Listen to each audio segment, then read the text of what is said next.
je n'aurais jamais imaginé que ma fête de fiançailles deviendrait le théâtre de ma propre humiliation, ni que l'homme que j'aimais choisirait ma sœur devant tous ceux que nous connaissions.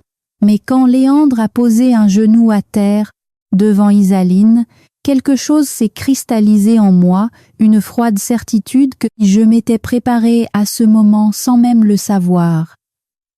Alors que le diamant accrochait la lumière dans mon domaine, mon espace, ma création dont l'acte de propriété portait mon nom, j'ai senti un sourire s'étirer sur mon visage. Il pensait écrire le dernier acte de notre histoire. Mais ils avaient oublié qui tenait la plume. Si vous regardez ceci maintenant, vous allez comprendre pourquoi la personne la plus dangereuse dans n'importe quelle pièce est celle qui l'a construite. Si cette histoire résonne en vous, dites-moi dans les commentaires d'où vous la regardez. Cliquez sur le bouton j'aime, abonnez-vous pour d'autres histoires de tromperie, de trahison et sur la force de reprendre sa vie en main. Le projecteur a parfaitement accroché la bague en diamant, envoyant des prismes de lumière danser sur les murs crème de la grande salle. Mon lieu de réception, ma fête de fiançailles. Mon fiancé à genoux devant ma sœur. Je suis restée figée, ma flûte de champagne serrée si fort que je pensais qu'elle allait se briser dans ma paume. La pièce a tourné au ralenti tandis que les mots de Léandre résonnaient dans le micro qu'il avait demandé pour un toast spécial. « Isaline, veux-tu m'épouser ?» Les mains de ma sœur ont volé à sa bouche, des larmes coulant sur son visage parfaitement maquillé. Sa robe blanche, comment n'avais-je pas remarqué qu'elle portait du blanc, brillait sous les lustres, lise, en cristal que j'avais personnellement choisi lors de la rénovation de cet endroit. Puis, tout est devenu noir. 6 mois plus tôt, j'étais assise en face de Léandre dans notre bistrot préféré de Paris, caché dans une banquette d'angle où le bruit ambiant de la ville s'estompait en un bourdonnement confortable. Ses yeux sombres se plissaient au coin lorsqu'il a attrapé ma main, son pouce caressant mes jointures de cette façon qui faisait toujours rater un battement à mon cœur. Je pensais, dit-il, la voix basse et intime, à notre fête de fiançailles. J'ai haussé un sourcil. Tu ne vas pas un peu vite en besogne ? Je ne me souviens pas avoir vu de bague à ce doigt. J'ai agité ma main gauche nue avec malice. Il a ri. Ce riche baryton qui m'avait d'abord attiré il y a 2 ans lors d'une vente aux enchères caritatives. J'anticipe, c'est tout. Quand, et non pas si nous y arrivons, nous devrions l'organiser dans ton domaine. L'écrin serait parfait. L'écrin était mon bébé. Après le décès de mes parents il y a 5 ans, me laissant sans rien d'autre qu'une prime d'assurance et leur foi en mon potentiel, j'avais tout donné pour créer un espace événementiel qui alliait l'élégance haussmannienne aux commodités modernes. Cela m'avait coûté du sang, de la sueur et plus de larmes que je ne voulais l'admettre, mais l'écrin était désormais le lieu le plus prisé de la région parisienne pour ceux qui en avaient les moyens. « Tu voudrais le faire là, bas ?» ai-je demandé, sincèrement, surprise. Léandre préférait généralement les espaces épurés et contemporains qui correspondaient à son esthétique de PDG d'une start-up technologique en pleine ascension. Bien sûr, dit-il, son sourire me réchauffant de l'intérieur. C'est important pour toi, donc c'est important pour moi. De plus, j'aimerais m'occuper d'une partie de la logistique moi-même, comme une surprise. J'ai un peu fondu. Malgré toute son ambition et ses tendances parfois accros au travail, Léandre avait ces moments de délicatesse qui me rappelaient pourquoi j'étais tombée, amoureuse de lui. J'aimerais beaucoup, ai-je dit simplement. 3 semaines plus tard, ma sœur Isaline a franchi ma porte d'entrée dans un tourbillon de bagages de créateurs et de parfums duty-free de Roissy. Olympe a-t-elle couiné, laissant tomber ses sacs dans l'entrée et jetant ses bras autour de moi. Mon Dieu, tu m'as manqué. Je lui ai rendu son étreinte, respirant son odeur familière, maintenant avec des notes de quelque chose d'exotique, probablement ramassé lors de son séjour de 2 ans comme mannequin en Asie. Bienvenue à la maison, grande voyageuse. Isaline s'est reculée, ses yeux bleus identiques aux miens, le seul trait que nous partagions vraiment, scrutant mon appartement avec appréciation, toujours aussi minimaliste à ce que je vois. Certaines choses ne changent jamais, et d'autres si, ai-je répondu, regardant sa nouvelle coupe au carré blond platine qui mettait de valeur ses pommettes hautes. Les cheveux sont différents. Tu aimes ? Elle a tourbillonné, réussissant d'une manière ou d'une autre à faire en sorte que ce simple mouvement ait l'air d'appartenir à un podium. Mon agent dit que le blond photographie mieux pour les campagnes de cosmétiques. Je l'ai aidé à porter ses sacs jusqu'à la chambre d'amis, qui serait sa maison, jusqu'à ce qu'elle retrouve ses marques en France. À 26 ans, Isaline vivait toujours la vie d'esprit libre que nos parents avaient toujours choyée. Ils l'appelaient leur papillon, belle, délicate et impossible à épingler. J'étais leur roc, fiable, solide, celle qui ferait quelque chose d'elle-même par pure détermination. Isaline s'est laissée tomber sur le lit d'amis, faisant en sorte que ses vêtements de voyage froissés aient l'air élégant. Dis-moi tout. Comment va le domaine? Comment va ton petit ami de rêve? Quand est-ce que je pourrais le rencontrer? Je me suis assise sur le bord du lit. L'écrin marche bien. On affiche complet jusqu'au printemps prochain. Et Léandre est génial. Nous parlons de nous fiancer, en fait. Isaline a de nouveau couiné, s'asseyant pour attraper mes mains. Olympe, c'est incroyable. Il doit être vraiment spécial pour réussir à caser ma sœur accro au travail. J'ai souri, mais quelque chose dans son choix de mots m'a pincé. Nous organisons un dîner demain soir. Quelques amis et les partenaires commerciaux de Léandre. Tu devrais venir. J'adorerais. Son sourire était éblouissant, mais il y avait quelque chose dans ses yeux que je n'arrivais pas à lire. J'ai hâte de voir l'homme qui a capturé le cœur de ma grande sœur. Le dîner aurait dû être mon premier avertissement. Isaline est arrivée avec 20 minutes de retard, vêtue d'une robe rouge qui semblait conçue pour exhiber sa silhouette parfaite. Elle avait fait quelque chose à son maquillage qui rendait ses yeux plus grands, ses lèvres plus pleines. Toutes les têtes se sont tournées lorsqu'elle est entrée dans le salon privé que j'avais réservé à l'écrin, y compris celle de Léandre. Désolée pour le retard, a-t-elle annoncé à la table de 12 convives.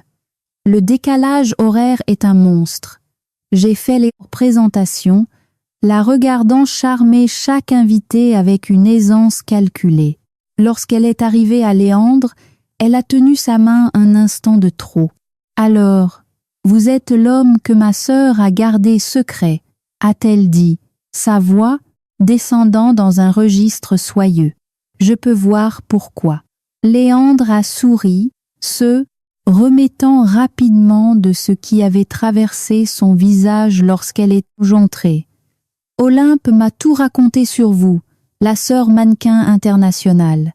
Que de bonnes choses, j'espère. » Isaline a ri, prenant le siège vide en face de lui plutôt que celui que je lui avais gardé à côté de moi. Tout au long du dîner, Isaline a monopolisé l'attention. Elle a raconté des histoires de séances photos à Marrakech, de soirées à Milan, de photographes célèbres qui l'avaient immortalisé. Chaque conte plus exotique que le dernier, chaque anecdote parfaitement chronométrée pour susciter des rires ou des halètements. Je regardais Léandre la regarder, et quelque chose de froid s'est installé dans mon estomac. Le lendemain matin, j'ai trouvé Isaline dans mon dressing en train d'essayer mon pull en cachemire crème. « C'est magnifique », dit-elle en s'admirant dans le miroir en pied. « Tu devrais le porter plus souvent. Ça met ta silhouette en valeur. » J'avais prévu de le porter aujourd'hui, ai-je dit, gardant une voix neutre. Rendez-vous client. Elle ne l'a pas enlevé immédiatement. Tu sais, tu devrais me laisser te relooker un de ces jours. J'ai appris tellement d'astuces, des maisons de couture. Je suis satisfaite de mon style, ai-je répondu, tendant la main pour récupérer le pull. Elle l'a enlevé sans déranger un seul cheveu de sa tête. Tu as toujours été la sérieuse, a-t-elle dit en me le tendant. Mais tu es belle, Olympe. Tu devrais le montrer davantage. Ces mots se voulaient flatteurs, mais ils faisaient l'effet de minuscules coupures de papier. L'implication étant que je cachais quelque chose qui méritait d'être révélé, que je n'en faisais pas assez avec ce que j'avais. C'était une dynamique familière, celle qui avait défini notre enfance. Isaline, la beauté, naturelle qui attirait l'attention sans effort. Moi, la studieuse qui devait travailler pour être reconnue. « Tu as apprécié le dîner d'hier soir, ai-je » lui demandé, changeant de sujet alors que je raccrochais le pull. « C'est charmant, dit-elle, touchant la manche d'un autre chemisier. Ton Léandre est charmant, intelligent, aussi. Je vois pourquoi tu es sous le charme. C'est un homme bien, ai-je dit simplement. Isaline a souri. Tu mérites un homme bien, Olympe. Après tout ce que tu as traversé, construire ton entreprise à partir de tout rien, t'occuper de tout après maman et papa. » Elle a laissé sa phrase en suspens et, pendant un instant, une émotion sincère a assombri son visage. « Je suis heureuse que tu aies trouvé quelqu'un. » La sincérité de sa voix m'a fait me sentir mesquine pour mon irritation précédente.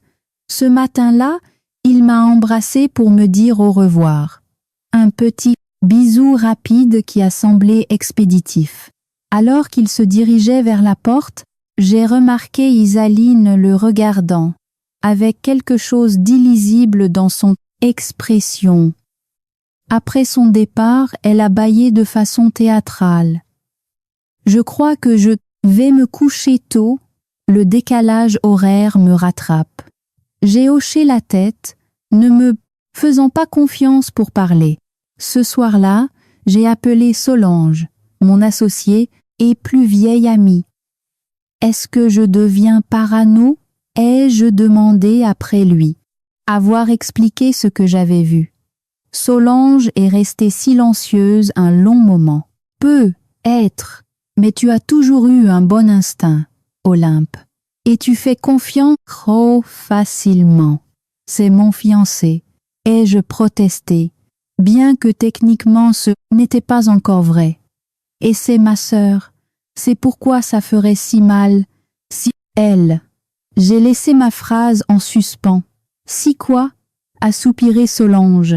Rien, garde juste les yeux ouverts, d'accord? Et n'oublie pas que quoi qu'il arrive, tu as construit quelque chose d'incroyable par toi-même. Personne ne peut t'enlever ça. Ces mots auraient dû me réconforter. Au lieu de cela, ils m'ont laissé fixer le plafond jusqu'à l'aube, me demandant ce qu'elle pensait exactement que je pourrais perdre. 2 semaines avant la fête de fiançailles, j'examinais les images de sécurité du nouveau système de caméra de l'écran quand quelque chose a attiré mon attention.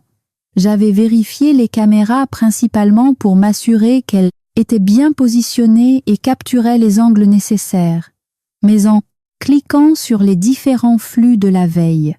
Alors que j'étais en rendez-vous, à l'extérieur, je me suis figée.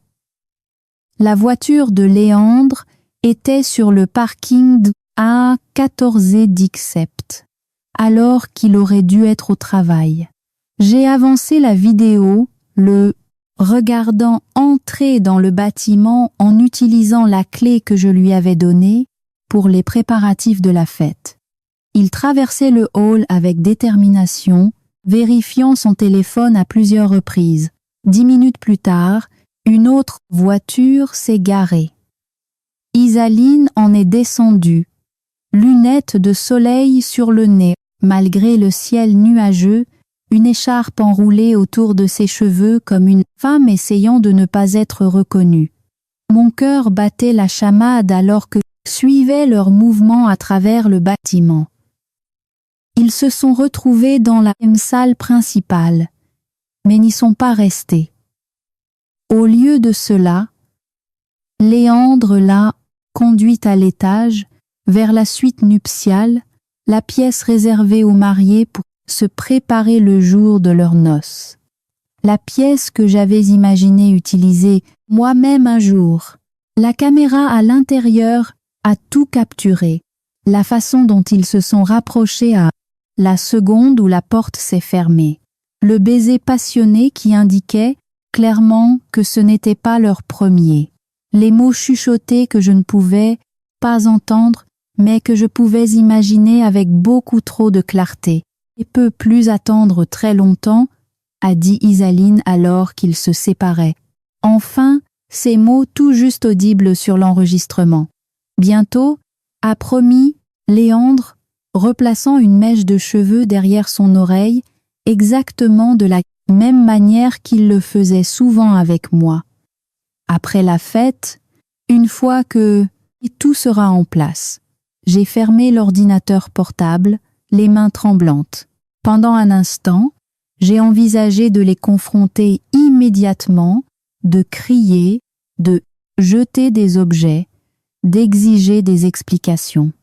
Mais alors que le choc initial refluait, quelque chose d'autre a pris sa place, un sentiment d'objectif froid et lucide. Il pensait que je n'y voyais que du feu. Il prévoyait quelque chose pour la fête de fiançailles. Ma fête de fiançailles dans mon domaine. Quelle que soit l'humiliation qu'il me réservait, il s'attendait à ce que je sois prise au dépourvu. Ils avaient oublié à qui ils avaient affaire. J'ai rouvert l'ordinateur et sauvegardé la vidéo sur une clé USB. Puis j'ai appelé Solange. « J'ai besoin de ton aide », ai-je dit quand elle a décroché. « Et j'ai besoin que tu ne poses pas de questions pour le moment. »« J'arrive », a-t-elle répondu sans hésitation. En l'attendant, j'ai sorti le contrat de location du domaine pour la fête. Léandre avait insisté pour gérer la paperasse en lui-même, une autre surprise. J'avais accepté, touché par son apparente prévenance. Maintenant, je me demandais à quoi d'autre j'avais été aveugle. Quand Solange est arrivée, je lui ai montré les images sans aucun commentaire. Son visage s'est assombri à chaque seconde qui passait. « Ces serpents, a-t-elle, ont chuchoté quand ce fut terminé. « Qu'est-ce que tu vas faire ?» J'ai pris une grande inspiration. Je vais leur donner exactement ce qu'ils veulent. Une fête de fiançailles, mais pas celle à laquelle ils s'attendent. La semaine précédant la fête, je suis devenue une autre personne. En surface, rien n'a changé. Je souriais à Léandre quand il venait. J'écoutais les histoires d'Isaline sur ses auditions et ses rappels. J'ai finalisé les détails de la fête, approuvant le menu que Léandre avait choisi, les fleurs qu'il avait sélectionnées. Mais à l'intérieur, j'étais de glace. J'ai commencé par réécrire discrètement les contrats de l'écrin. La fête de fiançailles était officiellement réservé sous mon seul nom, pas celui de Léandre. J'ai appelé les prestataires, confirmant que moi seul avais l'autorité pour apporter des modifications. J'ai donné pour instruction à mon personnel de se préparer à des situations imprévues le soir de l'événement. Personne n'a remis en question ces préparatifs. J'avais bâti ma réputation sur le souci du détail, sur la planification d'urgence. C'était simplement Olympe qui faisait du Olympe. Minutieuse, professionnelle, en contrôle. Seule Solange connaissait la vérité. Je les ai surveillés, m'a-t-elle dit autour d'un café 3 jours avant la fête. Elle a fait glisser son téléphone sur la table, me montrant une photo qu'elle avait prise. Léandre et Isaline dans un café à l'autre bout de Paris, se tenant la main par-dessus la table, riant comme des amants. Ils ne font même plus attention. J'ai fixé l'image, surprise de voir à quel point ça me faisait peu mal maintenant. Le choc initial avait laissé place à quelque chose de plus dur, quelque chose qui ressemblait à une armure se formant autour de mon cœur. Savais-tu, ai-je dit sur le ton de la conversation, que je suis devenue l'unique propriétaire de l'écrin le mois dernier? J'ai racheté les parts de mon associé silencieux. Les sourcils de Solange se sont levés. Je l'ignorais. C'est un grand pas. C'était le bon moment. J'ai repris son téléphone, zoomant, sur le visage de Léandre. Il avait l'air plus heureux qu'il ne l'avait été avec moi depuis des mois. Rien n'arrive par hasard, je suppose. Qu'est-ce que tu prévois exactement, Olympe? J'ai souri, une courbe froide sur mes lèvres qui me semblait étrangère. Juste une fête mémorable. Ce soir-là, je nettoyais la cuisine quand le téléphone de Léandre a vibré sur le comptoir. Il était sous la douche. Nous venions de rentrer d'un dîner où il s'était montré particulièrement attentionné, sentant peu être mon retrait émotionnel. L'aperçu du message a clignoté sur l'écran. Hâte d'être à toi. Après la soirée est supérieure à. J'ai posé le plat que j'essuyais, j'ai pris son téléphone et j'ai lu l'échange complet. C'était pire que ce que j'avais imaginé. Pas seulement une liaison, mais un plan, un scénario qu'il suivait depuis des semaines. La fête de fiançailles n'était pas juste un événement, elle devait peut-être la scène de mon humiliation publique. J'ai reposé le téléphone exactement là où il était et j'ai continué à essuyer la vaisselle. Quand Léandre est sorti de la douche, j'ai souri et je lui ai demandé s'il voulait du thé. Il a eu l'air, soulagé par ma chaleur, confondant calcul et pardon. Tu sembles différente ce grand soir, a-t-il dit, acceptant le mug que je lui tendais, plus détendu. Je suis juste impatiente pour la fête, ai-je répondu, le mensonge coulant facilement. Tout s'annonce parfaitement bien. Il m'a étudié un instant, puis a hoché la tête. Ça va être une nuit inoubliable. Sur ce point, au moins, nous étions d'accord. 2 jours avant la fête, Solange est venue dans mon bureau à l'écrin, fermant la porte derrière elle. « Je ne peux plus te cacher ça », a-t-elle dit, en sortant de nouveau son téléphone. Cette fois, l'image était plus claire. Léandre et Isaline enlacés devant une bijouterie de la place Vendôme. L'horodatage indiquait la veille au milieu de l'après-midi. Je sais déjà, et je dis « me », retournant vers mon ordinateur où j'examinais la liste finale des invités. On ne sait qu'ils achètent des bagues. Cela m'a fait marquer une pause. Ils sont donc aussi sérieux que ça. Solange s'est assise en face de moi, l'inquiétude gravée sur ses traits. « Olympe, qu'est-ce que tu fais? Tu agis comme si ça ne te dérangeait pas. J'ai soutenu son regard fermement. Ça me dérangeait. Ça ne me dérange plus. Maintenant, c'est juste de l'information. De l'information utile. Ce n'est pas toi, dit-elle doucement. Tu n'as pas à prétendre que ça en ne fait pas mal. Pendant un instant, ma façade soigneusement construite s'est fissurée. Bien sûr que ça fait mal, ai-je chuchoté, ma voix trahissant enfin la profondeur de ma douleur. Je l'aimais, Solange. Je lui faisais confiance à elle. Ils étaient censés être ma famille. Elle a tendu la main par-dessus le bureau, serrant la mienne. Ils ne t'ont jamais mérité. J'ai cligné des yeux pour retenir mes larmes, refusant de les laisser couler. Non, en effet.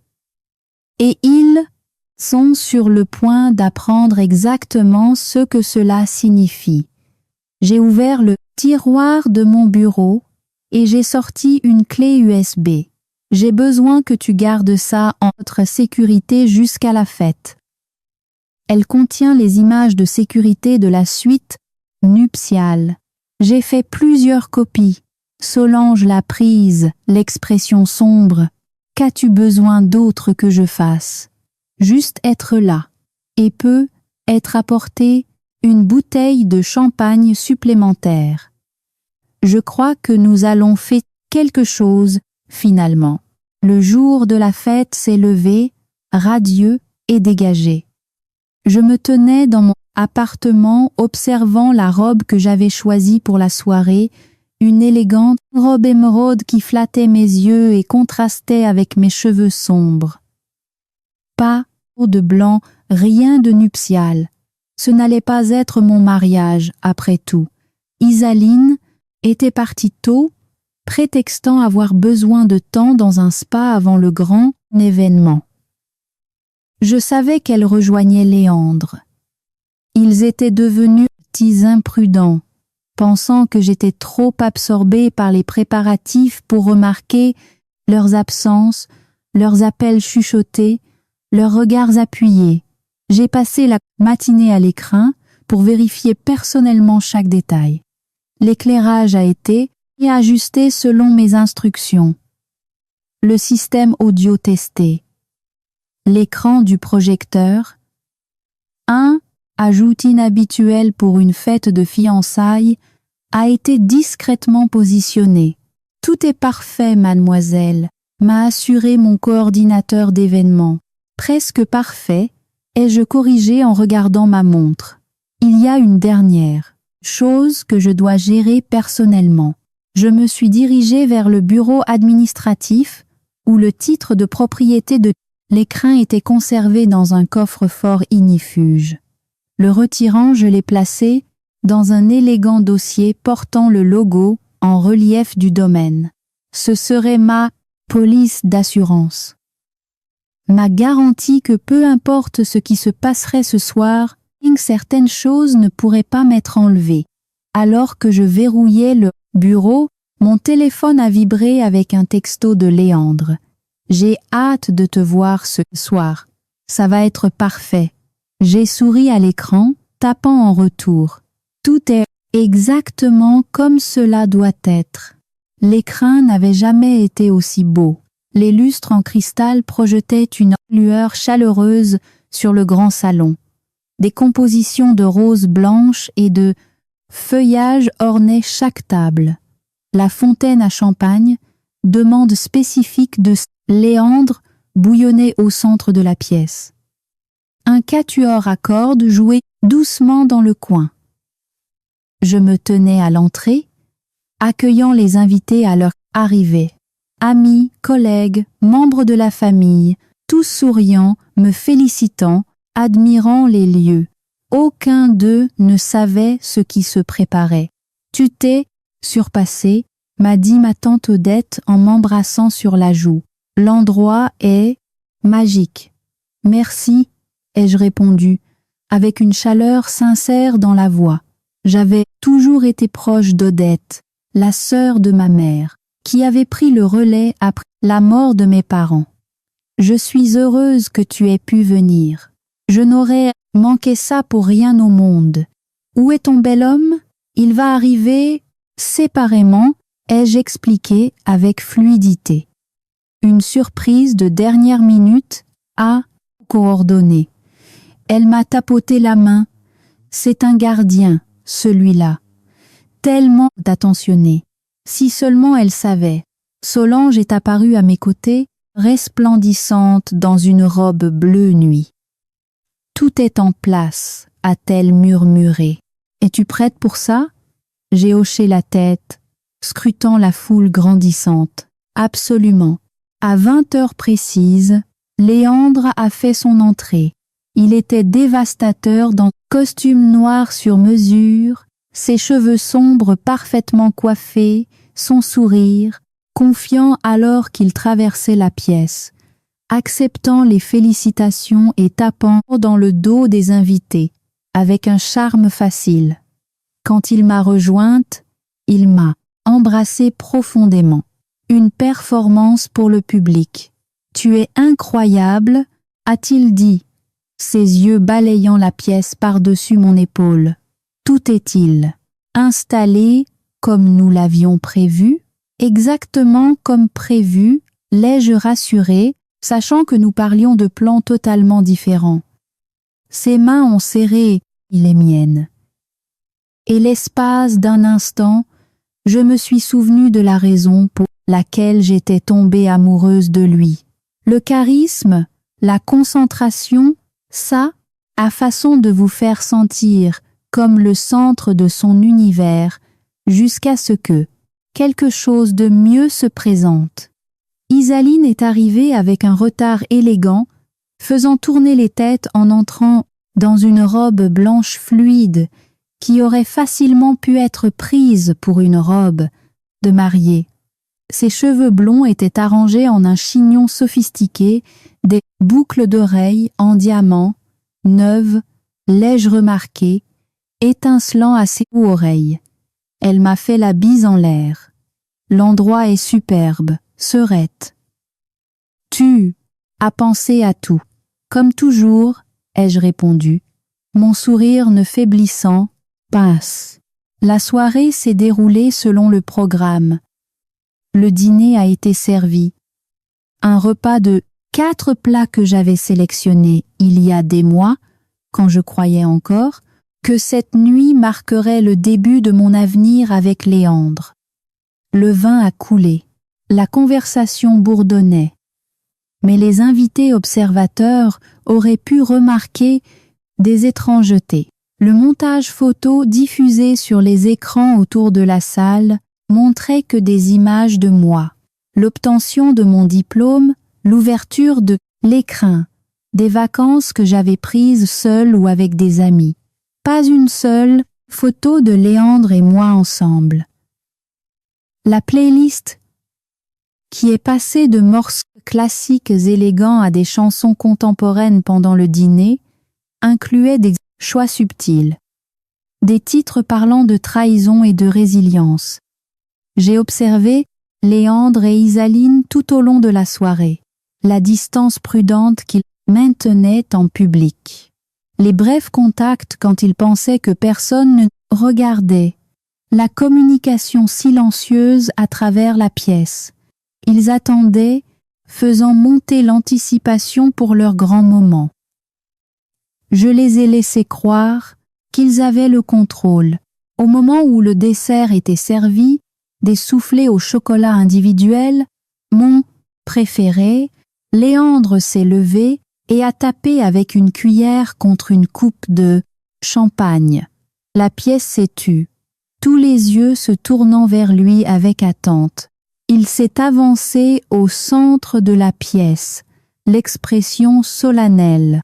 Je tiens à remercier tout le monde d'être venu ce soir, a-t-il commencé, sa voix portant facilement dans la salle. C'est une soirée spéciale que je prépare depuis un certain temps. Des murmures d'approbation ont parcouru la foule. Je suis restée assise, sirotant mon champagne, observant. Quand j'ai rencontré Olympe pour la Première fois, a-t-il poursuivi. J'ai su que c'était une femme exceptionnelle, intelligente, déterminée, qui réussit. Il a jeté un coup d'œil vers moi et j'ai levé mon verre en guise de reconnaissance. Elle a construit tout cela à partir de rien. Il a fait un geste vers la pièce. Et j'admirais ça, énormément. Le passé. Un choix intéressant. Mais parfois, a-t-il dit, sa voix baissant légèrement, la vie prend des tournures inattendues. Parfois, nous trouvons des connexions là où nous nous y attendons le moins. La salle était devenue complètement silencieuse maintenant. Je pouvais sentir Solange se raidir à côté de moi. Léandre s'est tourné et son regard a trouvé Isaline, qui se tenait avec une nonchalance étudiée près de la fontaine, champagne. Parfois, le cœur veut ce qu'il veut. Il a marché vers elle, l'inspiration collective des invités a été audible. La confusion a parcouru la pièce lorsqu'il s'est arrêté devant ma sœur. « Isaline » a-t-il dit assez fort pour que tout le monde l'entende. « Tu es entrée dans ma vie de manière inattendue. Mais maintenant je ne peux pas l'imaginer sans toi. » Halètement, murmure. Quelqu'un a fait tomber une fourchette dans un tintement métallique. J'ai posé ma coupe de champagne avec précaution alors que Léandre posait un genou à terre devant ma sœur, sortant un écrin en velours de sa poche. « Veux-tu m'épouser » a-t-il demandé, ouvrant la boîte pour révéler une bague en diamant plus grosse que toutes celles dont il m'avait parlé. Les yeux d'Isaline se sont remplis de larmes théâtrales. « Oui » a-t-elle soufflé en tendant la main. La salle a explosé d'exclamations choquées. Tous les regards se sont tournés vers moi, attendant la crise de nerfs, la scène, l'humiliation qui achèverait le divertissement de leur soirée. Au lieu de cela, je me suis levée calmement et j'ai marché jusqu'au petit podium que nous avions installé pour les discours. J'ai pris le micro, mes mouvements sans hâte, délibérés. « Merci, Léandre et Isaline. » Et je dis, ma voix stable, pour avoir montré à tout le monde qui vous êtes vraiment. La confusion a remplacé le choc sur leur visage. J'aimerais offrir ma propre contribution à ce moment spécial. J'ai hoché la tête vers Solange qui a appuyé sur un bouton de son téléphone. Les lumières se sont tamisées, l'écran du projecteur est descendu du plafond, et ils étaient là, Léandre et Isaline dans la suite nuptiale, leur trahison se déroulant en haute définition pour que tous nos invités la voient. Les images n'étaient pas explicites. Je les avais montées soigneusement pour ne montrer que leur étreinte, leurs baisers, leurs plans chuchotés, mais c'était accablant. Quand l'écran est redevenu noir, le silence était assourdissant. J'ai souri au visage stupéfait de ma sœur et de mon désormais ex-fiancé. Félicitations pour vos fiançailles. Malheureusement, je vais devoir vous demander de partir tous, les deux. Léandre a récupéré le premier, le visage rouge de colère. C'est ridicule. Tu ne peux pas juste. En fait, si je peux. J'ai ouvert le dossier élégant que j'avais récupéré plus tôt et l'ai tendu au chef de sécurité qui s'était matérialisé à mes côtés. Ce domaine m'appartient exclusivement. Mon nom est sur l'acte de propriété et j'exerce mon droit de refuser l'accès. Isaline s'est avancée, la bague brillant de manière obscène à son doigt. Olympe, tu fais un scandale. Ne pouvons-nous pas discuter de cela privé? Comme vous avez discuté de votre relation avec mon fiancé en privé, ai-je demandé en haussant un sourcil. Je pense que nous avons dépassé ce stade, tu ne crois pas? La sécurité s'est dirigée vers eux, professionnels. Ferme. Monsieur, mademoiselle, je vais vous demander de me suivre. C'est de la folie, a bafouillé Léandre, regardant autour de la salle pour trouver du soutien, mais ne rencontrant que des visages choqués et désapprobateurs. Tu ne peux pas faire ça. Je viens de le faire. Je me suis tournée vers les invités. Je m'excuse pour l'interruption. Le bar restera ouvert pendant encore 1 heure et il y a beaucoup de gâteaux. S'il vous plaît, profitez du reste de votre soirée. Alors que la sécurité les escortait vers la sortie, j'ai entendu la voix d'Isaline s'élever d'indignation. Tu as tout planifié, tu nous as tendu un piège. J'ai croisé son regard alors qu'elle passait. Non, Isaline, tu fait ça toute seule. Les portes se sont fermées derrière eux avec un bruit sourd satisfaisant. Solange est apparue à mes côtés, une bouteille de champagne à la main. Ça, a-t-elle dit en remplissant mon verre, c'est la chose la plus monumentale que j'ai jamais vue. J'ai levé le verre, observant la salle. Mon domaine, mes invités, ma vie qui allait continuer sans les 2 personnes que je croyais être au centre de celle-ci. Au nouveau départ, ai-je dit en prenant une gorgée. La fête a duré jusque tard dans la nuit. Une fois le choc initial passé, les invités m'ont approché avec divers degrés de sympathie et d'admiration. Ma tante Odette m'a serré dans ses bras avec force, chuchotant que mes parents auraient été fiers de ma force. De vieux amis ont fait front autour de moi, offrant leur soutien et, dans certains cas, des conseils juridiques sur les ordonnances restrictives. Au moment où les derniers invités sont partis, je me tenais au centre de l'écran, entourée des restes de ce qui aurait dû être ma fête de fiançailles. Des amuse-bouches froids, des coupes de champagne à moitié vides, des serviettes froissées.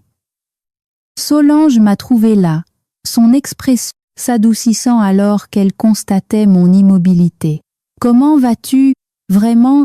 a-t-elle demandé doucement. J'ai considéré la question, cherchant la vérité, sous mon calme soigneusement maintenu. Je ne sais pas encore, ai-je admis, mais ça viendra. Elle a hoché la tête, comprenant ce que je n'arrivais tout à fait à formuler. La trahison n'avait pas seulement mis fin à ma relation, elle avait altéré ma perception de tout ce que je croyais savoir sur l'amour, la confiance et la famille.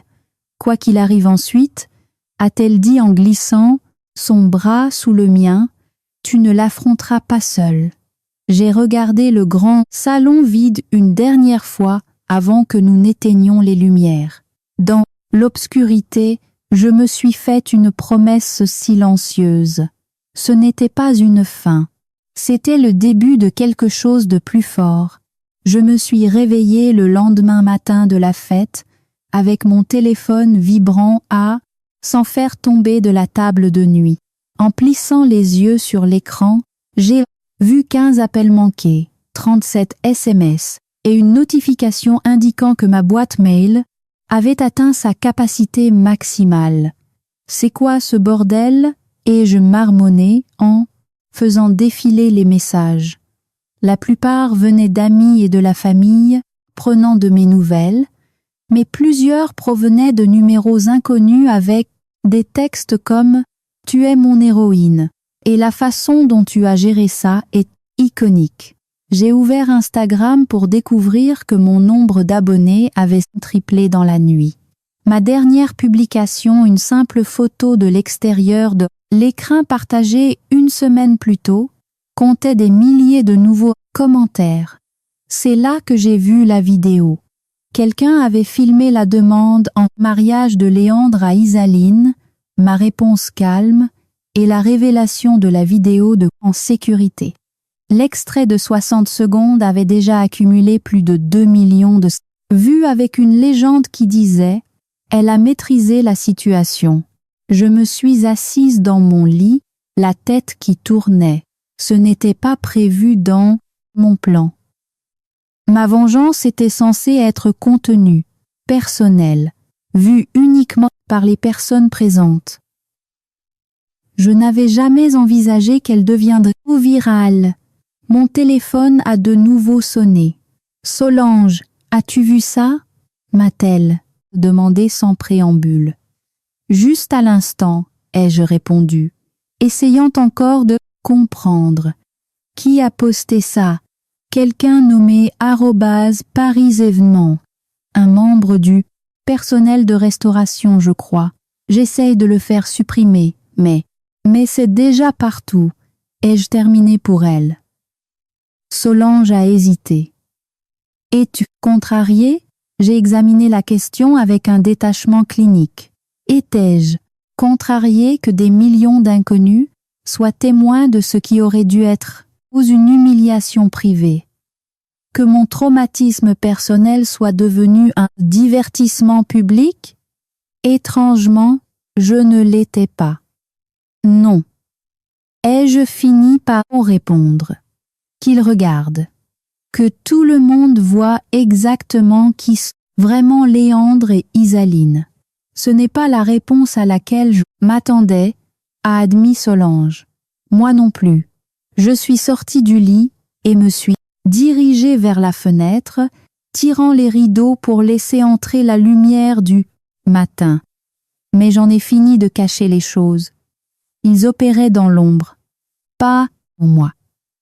En prononçant ces mots, j'ai senti leur vérité s'installer dans mes os. Le secret, les mensonges, les façades soigneusement entretenues. Cela appartenait Léandre et Isaline. Mon pouvoir venait de la transparence, de ma position dans la lumière.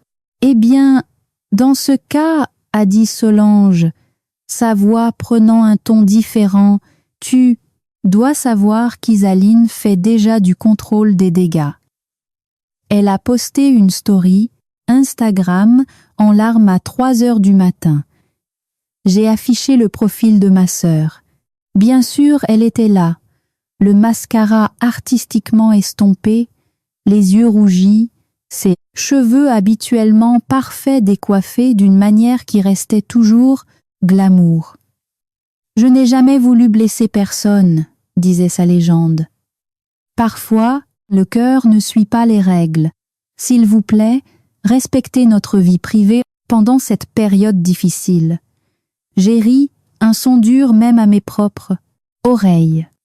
La vie privée, c'est cocasse venant de la femme qui prévoyait de m'humilier devant tous ceux que je connais. Il y a pire, a continué Solange. 3 de ses partenariats avec des marques de cosmétiques l'ont déjà lâché. Apparemment, voler le fiancé de sa sœur ne donne pas une bonne image pour une marque promouvant la beauté intérieure. Une part mesquine de moi s'est sentie satisfaite de cela.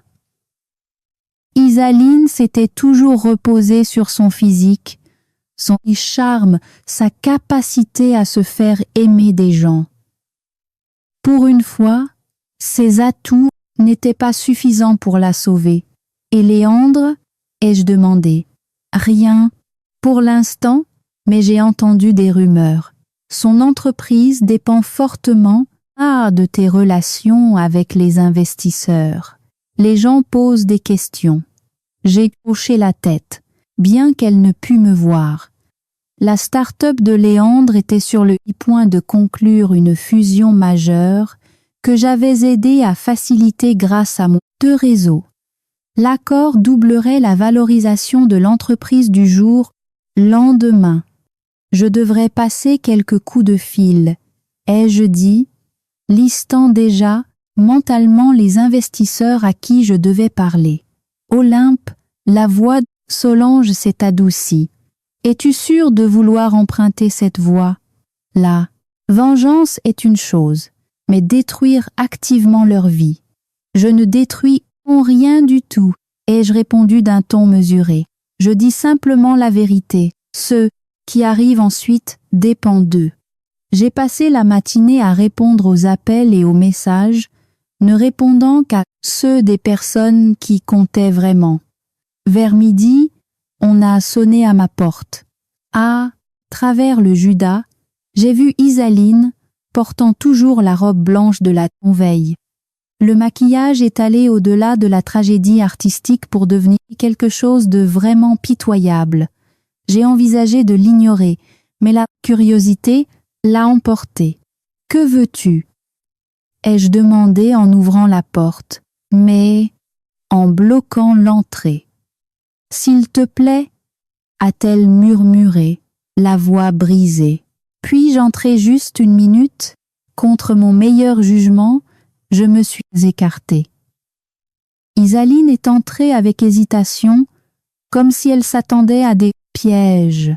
Elle a regardé autour de mon appartement, la maison où elle vivait, depuis des mois, profitant de ma générosité tout en complotant dans mon dos. « J'ai tout perdu », a-t-elle dit en s'effondrant sur mon canapé.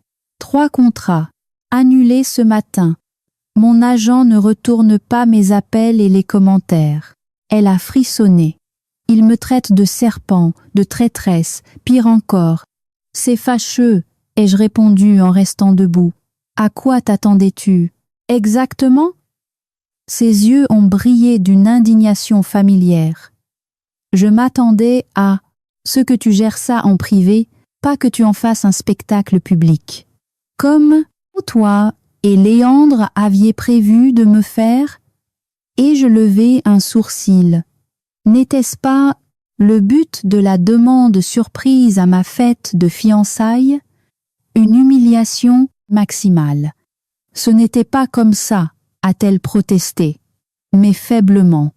Nous ne voulions pas te faire de mal. C'est juste arrivé. Rien n'arrive par hasard.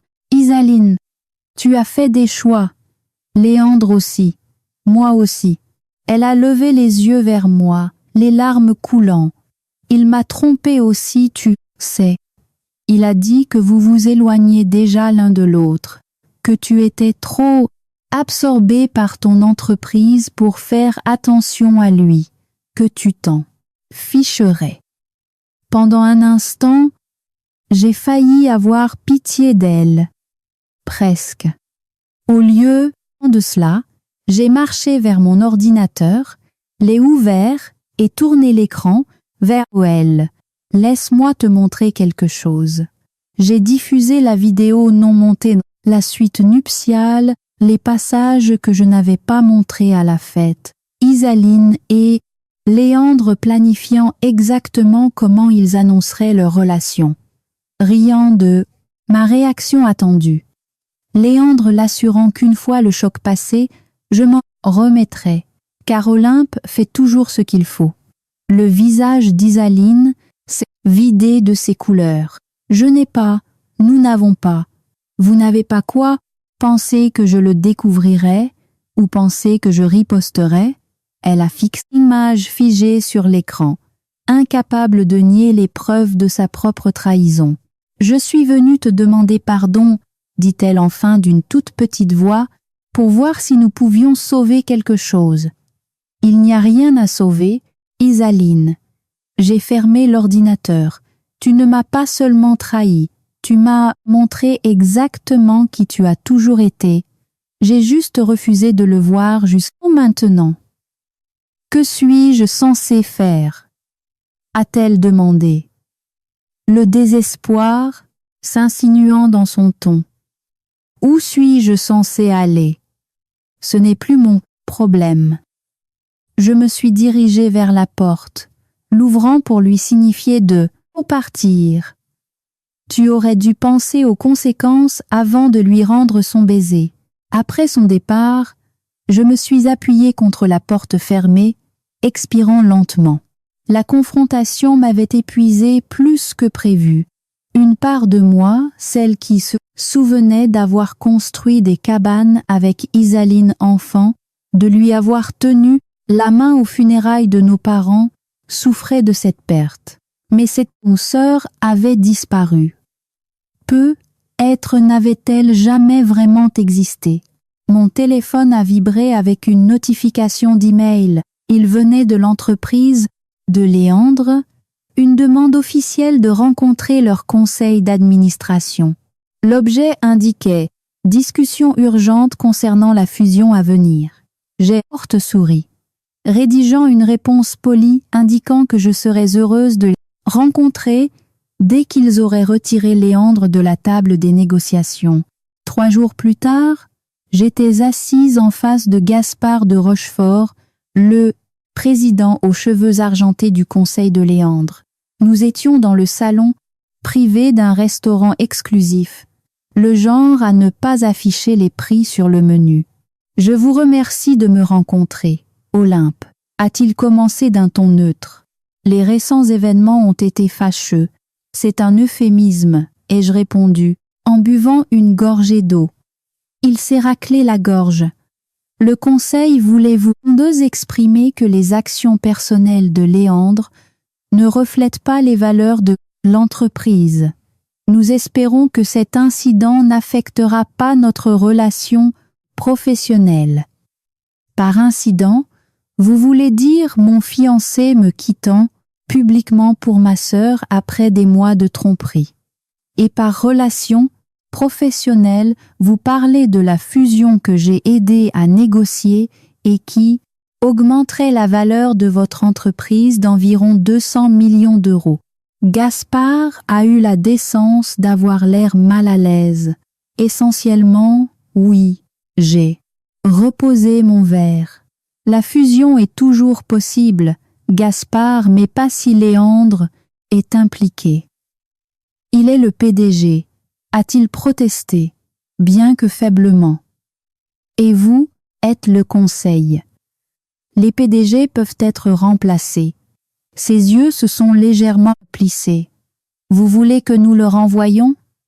Je veux que vous preniez une décision commerciale, ai-je corrigé.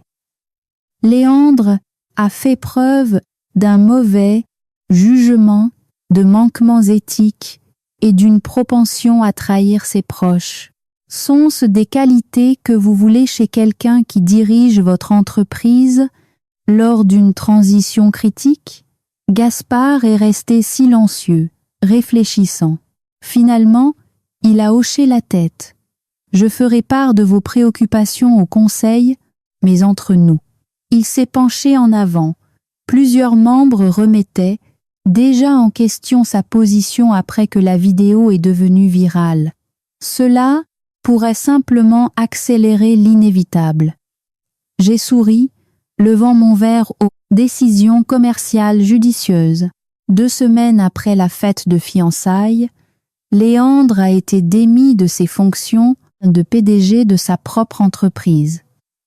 Le communiqué de presse évoquait des divergences stratégiques et une décision mutuelle de poursuivre une nouvelle direction pendant cette phase de croissance cruciale.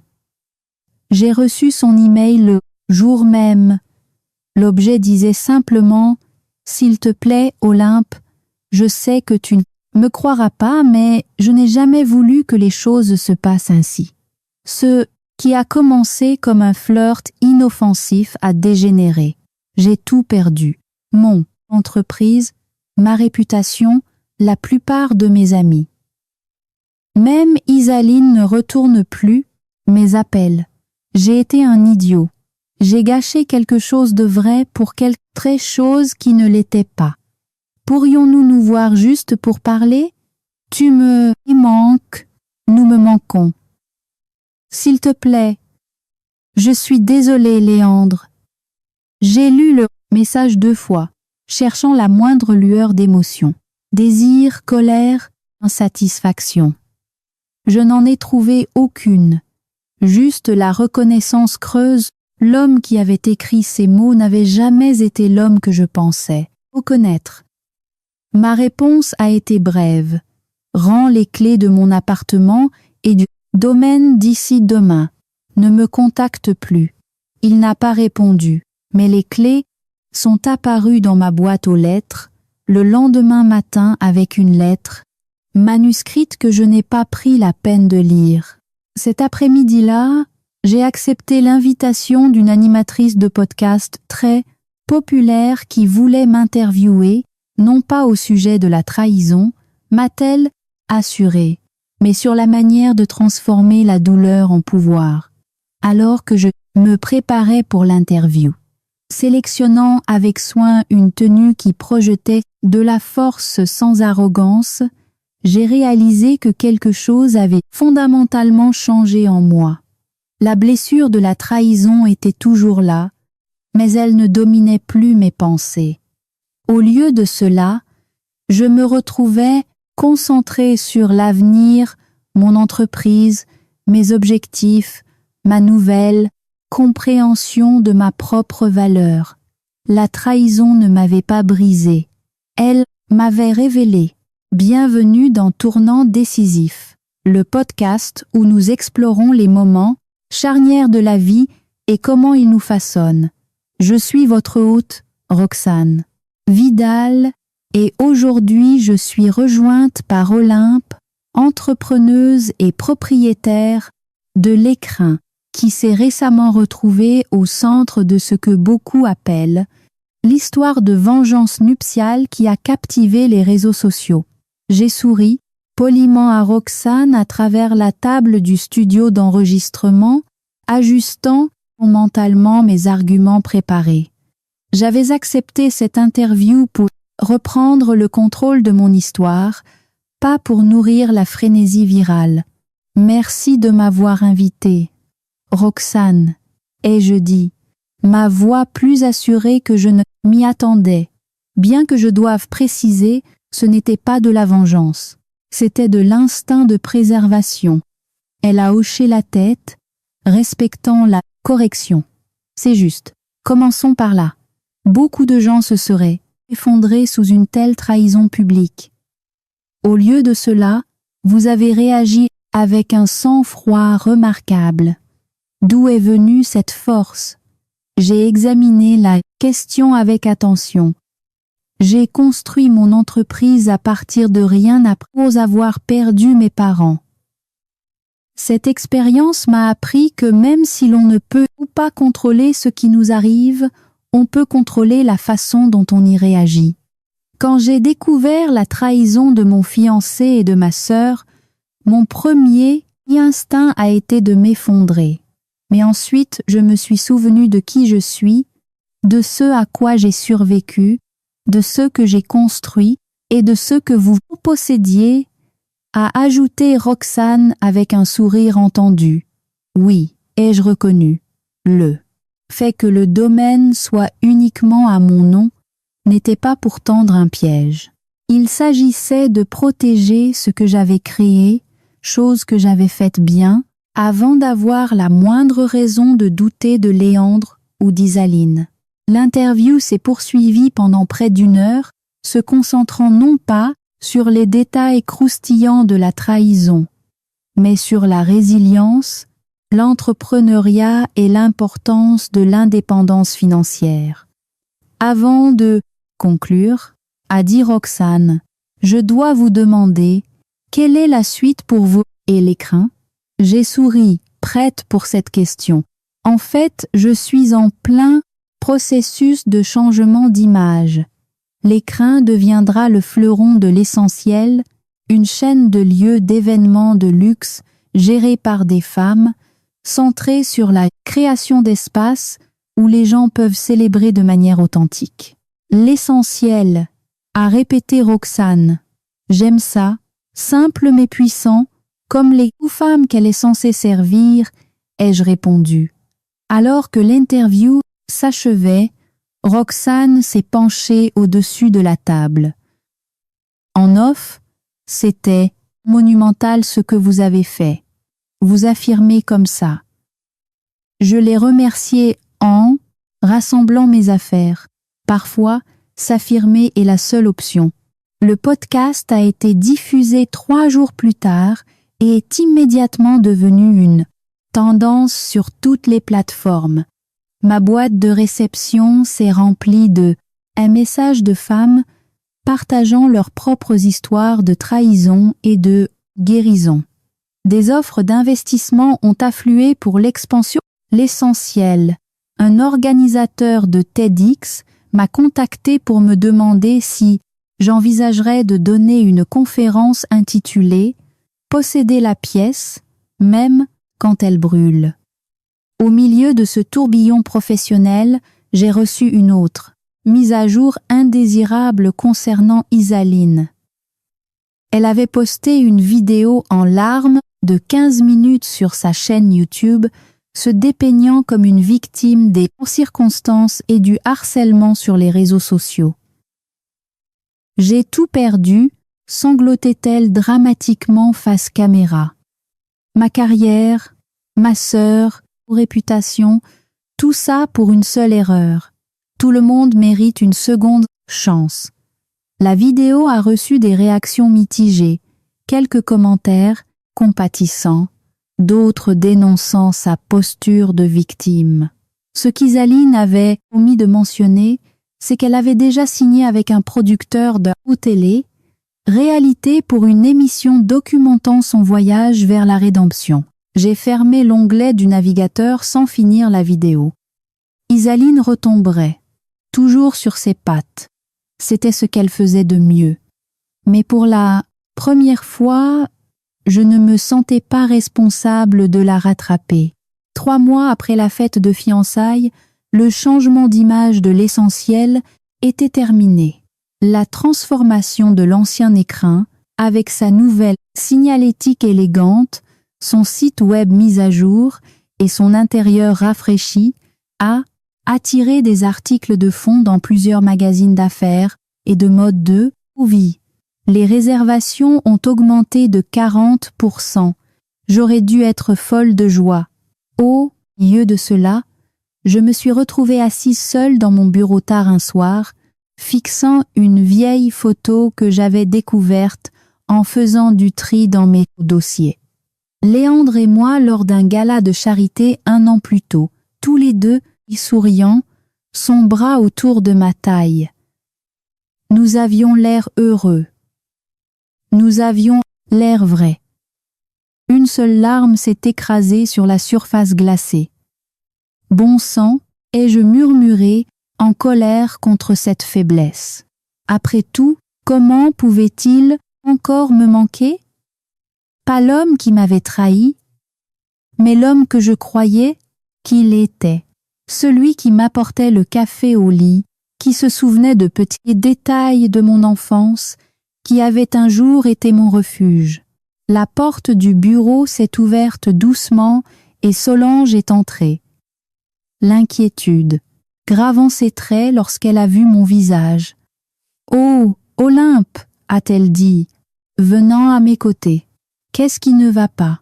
Je lui ai montré la photo, embarrassée par ma vulnérabilité. « J'ai trouvé ça tout à l'heure. Je pensais avoir dépassé tout ça. » Solange a pris la photo, l'étudiant un instant avant de la poser face contre le bureau. La guérison n'est pas linéaire, tu sais. Certains jours sont plus durs que d'autres. Je ne devrais plus m'en soucier, ai-je dit amèrement. Après ce qu'il a fait, ce qu'ils ont fait tous les deux, je ne devrais rien ressentir. Mais tu ressens, a répondu Solange doucement, parce que tu es humaine, parce que tu l'aimais. Ça ne te rend pas faible, Olympe, ça te rend vrai. Elle s'est assise sur le bord de mon bureau. Tu n'as rien perdu de précieux quand tu as perdu Léandre. Tu as perdu une illusion. Et tu as gagné quelque chose de bien plus important.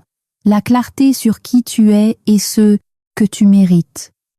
J'ai essuyé mes yeux, ces mots résonnant avec quelque chose de profond en moi. Quand es-tu devenue si sage? J'ai toujours été sage, a-t-elle répliqué avec un sourire narquois. Tu étais juste trop occupée à bâtir un empire pour le remarquer. Nous avons ri ensemble, la tension retombant. Solange m'a aidé à ranger les dossiers restants. Et pendant que nous travaillions, elle a mentionné qu'un nouvel investisseur voulait me rencontrer pour soutenir l'expansion de l'essentiel. Il s'appelle Elias. a-t-elle dit, avec désinvolture. Ancien vice-président de l'entreprise de Léandre, en fait. Apparemment, il est parti à peu près au même moment où Léandre a été poussé vers la sortie. Il a dit qu'il ne pouvait pas travailler pour une entreprise qui garderait quelqu'un comme Léandre à la direction aussi longtemps. J'ai haussé comme un sourcil. Ça a l'air d'un homme de principe. Il leste, a convenu Solange, et intelligent. Sa stratégie d'investissement a été impressionnante. J'ai organisé une rencontre pour la semaine prochaine. Elias s'est avéré n'avoir rien à voir avec ce à quoi je m'attendais. Calme et réfléchi là où Léandre avait été charismatique et autoritaire, il s'exprimait avec une confiance mesurée qui ne virait jamais à l'arrogance. Lors de notre première rencontre, il a posé des questions perspicaces sur le modèle économique et les plans d'expansion de l'essentiel, écoutant attentivement mes réponses. « Je suis votre carrière depuis un certain temps », a-t-il admis autour d'un café après la fin de notre réunion officielle, même avant l'incident. Votre approche pour construire l'écrin était révolutionnaire dans le secteur de l'événementiel.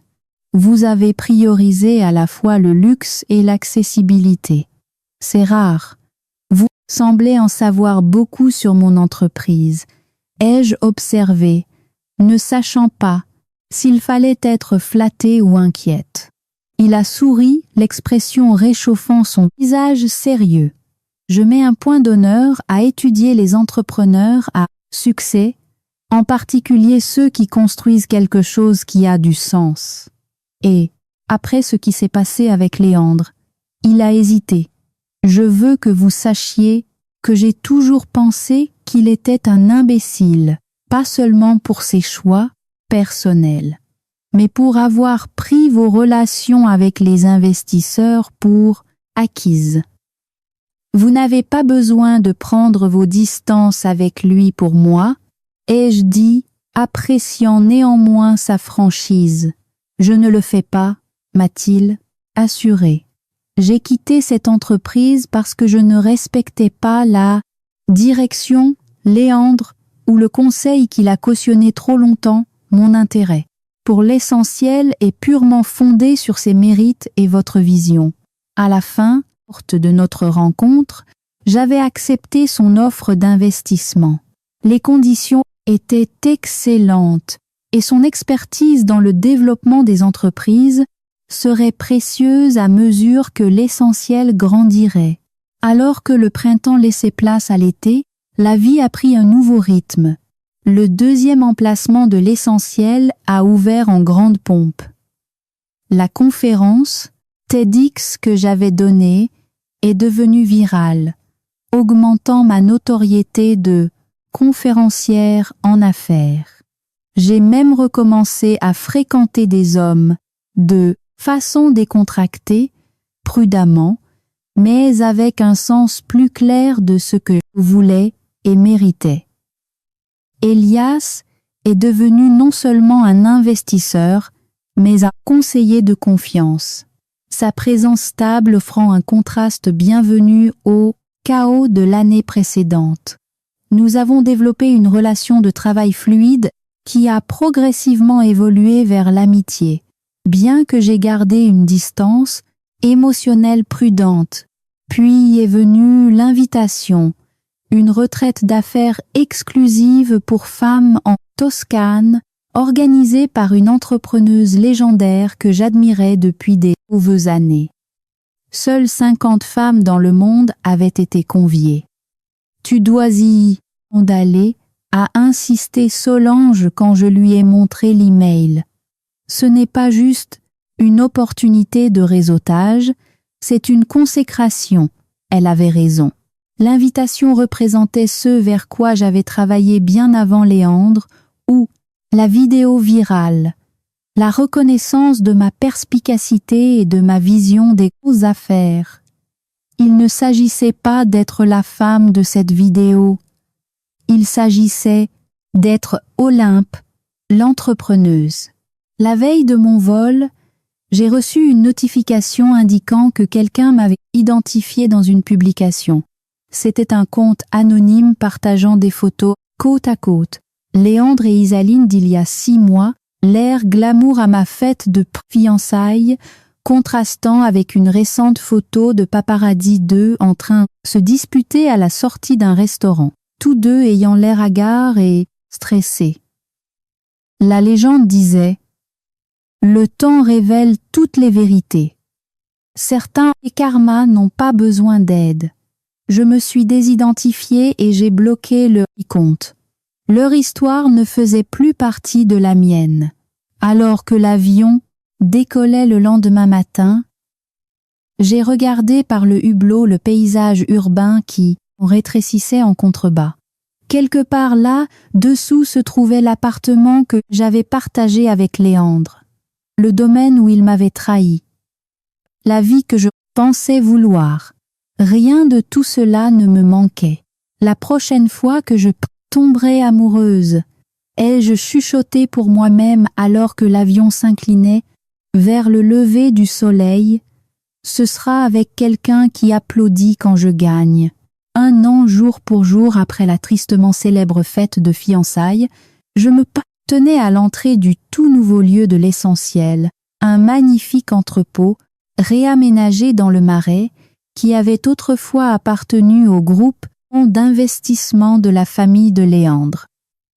La propriété avait été mise sur le marché peu de temps après que les actions de son entreprise avaient chuté à la suite de l'échec d'un lancement de produits et du départ des talents clés. Je n'avais pas planifié le timing.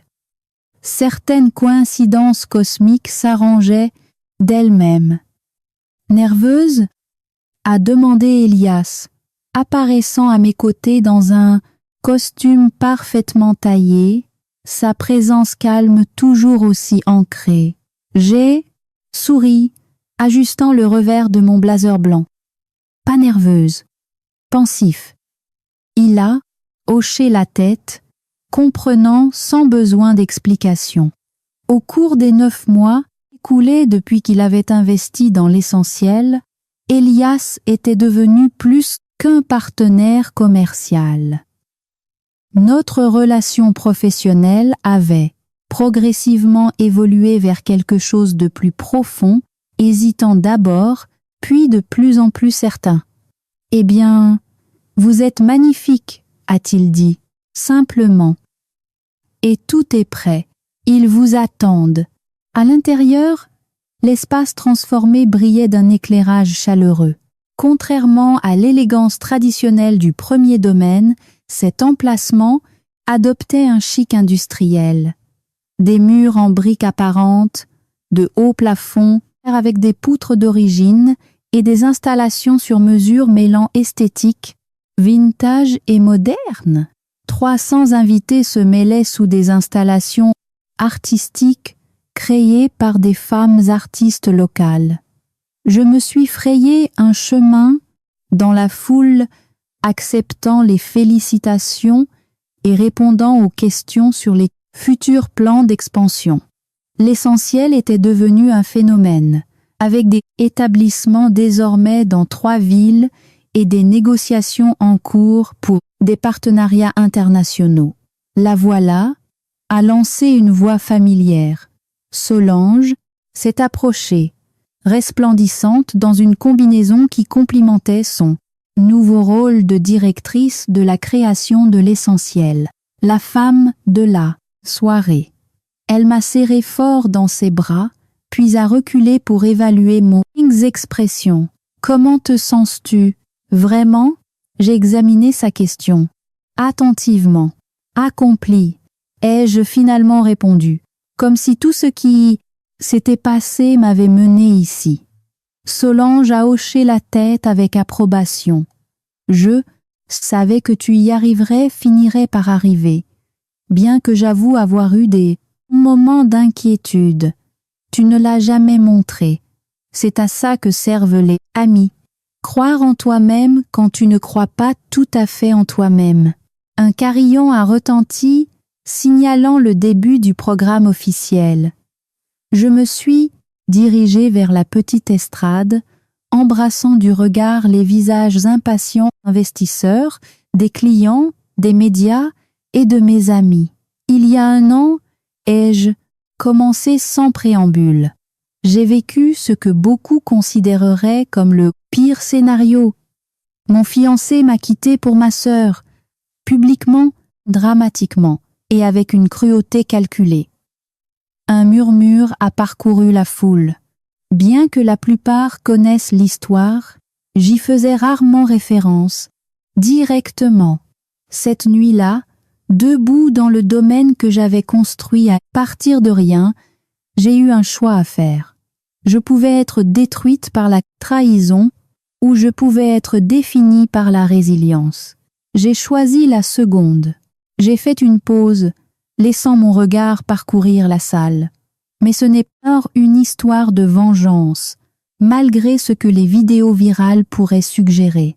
C'est une histoire de réappropriation, de reconnaissance du fait que parfois, perdre ce que l'on croyait vouloir ouvre la porte à ce dont on a vraiment besoin. Alors que je poursuivais mon discours, exposant la mission et les projets d'avenir de l'essentiel, j'ai repéré une silhouette familière se glissant à l'arrière de la salle. Tante Odette, qui était restée mon soutien indéfectible tout au long de l'année passée. À côté d'elle se tenait un homme grand que je n'ai pas reconnu jusqu'à ce qu'il se tourne légèrement et que la lumière accroche son profil. Mon père. Non, pas mon père biologique. Il était décédé depuis des années, mais son frère, mon oncle Thierry, qui s'était éloigné de la famille après une brouille avec ma mère des décennies auparavant. Je ne l'avais pas vu depuis mon enfance. J'ai vacillé momentanément, puis j'ai repris mes esprits, terminant mon discours sous des applaudissements enthousiastes. Dès que j'ai pu poliment m'extraire de la foule, je me suis dirigée vers le fond de la salle. « Oncle Thierry », ai-je dit, encore choqué par sa présence. « Je ne vous attendais pas. » Il avait l'air plus vieux que dans mes souvenirs, ses cheveux, autrefois sombres, désormais argentés, mais ses yeux, les yeux de mon père, étaient les mêmes. Odette m'a parlé de l'inauguration, a-t-il dit, la voix rogue d'émotion, et de tout ce qui s'est passé l'année dernière. J'aurais dû être là pour toi. Vous êtes là maintenant, ai-je répondu, me surprenant l'immédiateté de mon pardon dans la voix. Il a hoché la tête, regardant autour du domaine avec une fierté indéniable. Ton père aurait été émerveillé par ce que tu as construit, Olympe. Il disait toujours que tu étais la plus forte. Quelque chose s'est desserré dans ma poitrine à ces mots. Pendant si longtemps, j'avais porté le poids des attentes de mes parents, me demandant si j'avais été à la hauteur de ce qu'ils avaient imaginé pour moi.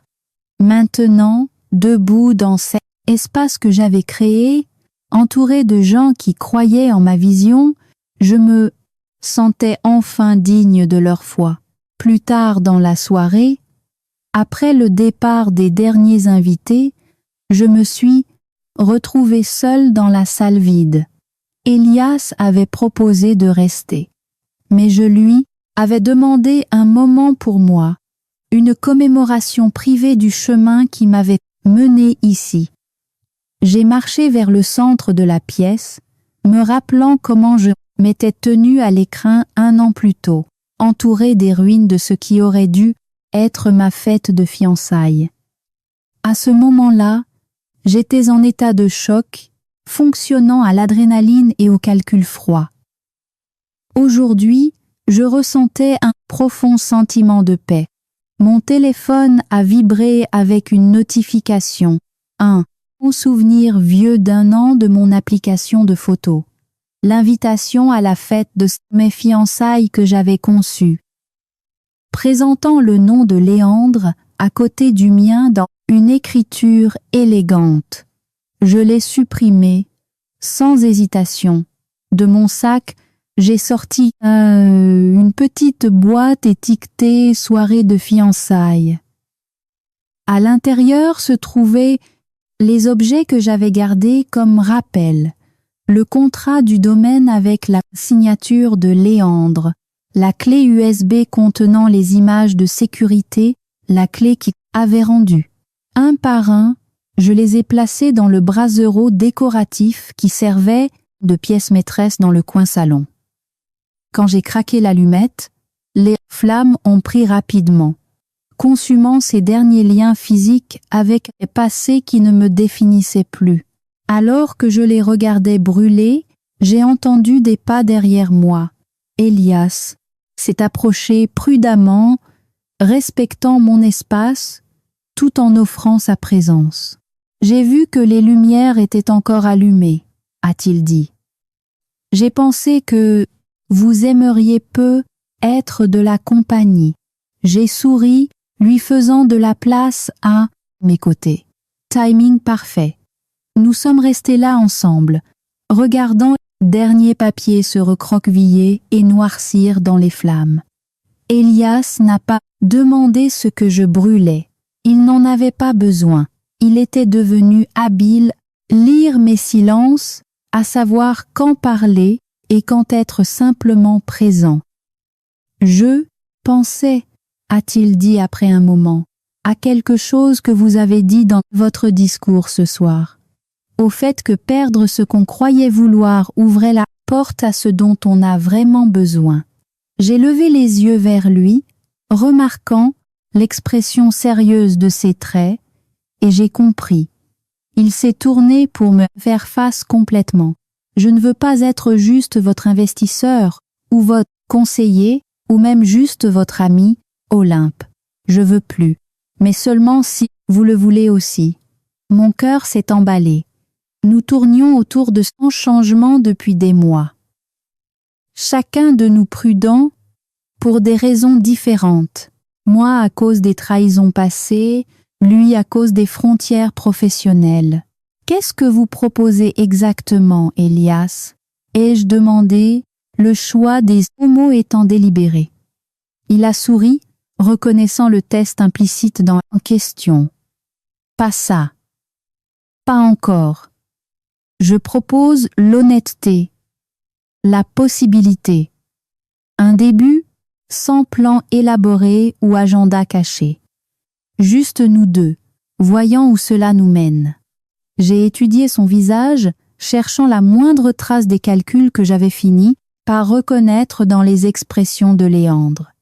Je n'en ai trouvé aucun, seulement une émotion sincère et une patiente anticipation. J'aimerais beaucoup ça, ai-je finalement dit. Mais à une condition, dites-la. Nous y allons et doucement. J'apprends encore à faire confiance, pas seulement aux autres, mais à mon propre jugement.